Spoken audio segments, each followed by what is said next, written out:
Hello everyone, শুভ দুপুর সবাইকে, দুপুরে অভিনন্দন। সো আমি তেঁতুল গাছে উঠতেছি তেঁতুল পাড়ার জন্য।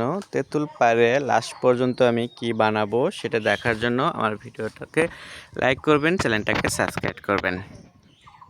তো তেঁতুল গাছে আমি উঠতেছিলাম, দেখতেই পাচ্ছেন একদম ছোটোবেলার মতো করে। অনেক বড় হওয়ার পরে তেঁতুল গাছে উঠতে পারি না, তাই মই লাগাইছিলাম গাছের মধ্যে।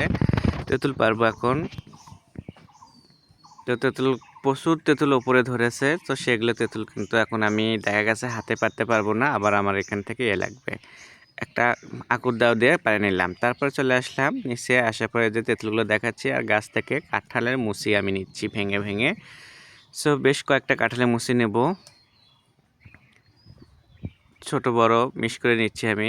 এটা কিন্তু আমি আজকে আপনাদেরকে দেখাবো নতুনভাবে। হয়তোবা অনেকেই এটাকে খাননি এভাবে, কিংবা অনেকেই খেয়েছেন, কিন্তু অনেকেই যারা খেয়েছেন তারা হয়তোবা বুঝতে পারতেছেন যে আমি কি বানাবো। আর যারা খাননি, নতুন দেখতেছেন, তারা লাস্ট পর্যন্ত ভিডিও দেখবেন, তাহলেই বুঝতে পারবেন যে আমি খুবই মজাদার একটা খাবার তৈরি করব। তো যাই হোক, কাঁঠালের মুচি আর তেঁতুল, কাঁচা তেঁতুল নিতে হবে কিন্তু এটার জন্য করে। তো আমি এগুলো কাঁঠালের মুচিগুলো নিচ্ছিলাম গাছ থেকে সুন্দরভাবে। গাছের উপরে উঠতে হচ্ছিল না, কাঁঠাল গাছের এত নিচ থেকে ধরছিল। তারপরে আমি চলে গেলাম কলে পাড়ে যাওয়ার পরে এটাকে আমি ভালো করে ধুয়ে নেব। তো এইভাবে ভালো করে ধুয়ে নিচ্ছি আমি এটাকে। তো ধোয়ার পরে এটাকে দেখতেই পারছেন একটু পানি সহ আমি আবারও নিয়ে গেলাম পাঠায়। তো এখন পাঠাতে আমি তেঁতুল আর কাঁঠালের মুচিগুলো সুন্দরভাবে বেটে নিচ্ছি।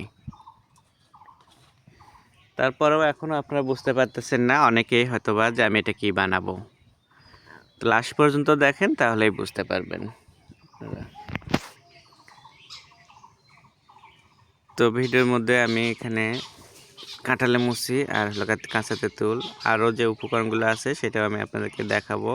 তো সেটার জন্য করেও কিন্তু আপনাদের লাস্ট পর্যন্ত দেখতে হবে। তা কাঁঠালের মুচি তেঁতুলটাকে সুন্দরভাবে বেটে নিচ্ছি এখানে। বাটার পরে এখানে দিয়ে দিচ্ছি সরিষার তেল, শুকনো মরিচের গুঁড়ো দিচ্ছি আমি এখানে ভাজাটা, স্বাদ মতো লবণ। তো এগুলো দিয়ে আমি এটাকে আবারও সুন্দর করে বেটে নেব। শুকনো মরিচের গুঁড়োটা দেখানো হচ্ছে না, সেটা কিন্তু আমি অলরেডি দিয়ে দিচ্ছি, কিন্তু বলে দিলাম আপনাদেরকে দিতেই হবে, এটা ছাড়া কিন্তু স্বাদ আসবে না। তারপরে আবারও সুন্দর করে বেটে নিচ্ছি এটাকে। তো বাটানোর শেষে আমি এখানে আপনার চাইলে চিনি দিতে পারেন, আমি খেজুরের লালি দিচ্ছি। তো এটার টেস্ট এক রকমের, চিনি দিলে সেটার টেস্ট আর এক রকমের। তো আপনার যেটা ভালোবেসে লাগবে সেটা দিয়ে আপনারা বানাবেন।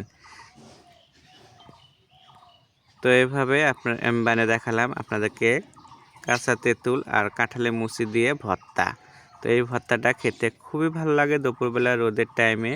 তো এটা কিন্তু ভাতের সাথে না, এমনিতেই খাচ্ছি, দেখতেই পারছেন। তো আপনাদের কাছে কেমন লাগলো অবশ্যই কমেন্টের মাধ্যমে জানাবেন। ভালো লাগলে স্বাদ ও স্বাদের গল্পের সাথে থাকবেন, বেশি বেশি করে লাইক কমেন্ট শেয়ার করবেন। তো আমাদের ভর্তা লাস্ট পর্যন্ত এরকম করে দেখালাম আপনাদেরকে, আশা করি আপনাদের ভালো লাগবে। সবাইকে ধন্যবাদ আমার ভিডিওটা দেখার জন্য, আমার ইউটিউব চ্যানেলটাকে সাবস্ক্রাইব করার জন্য।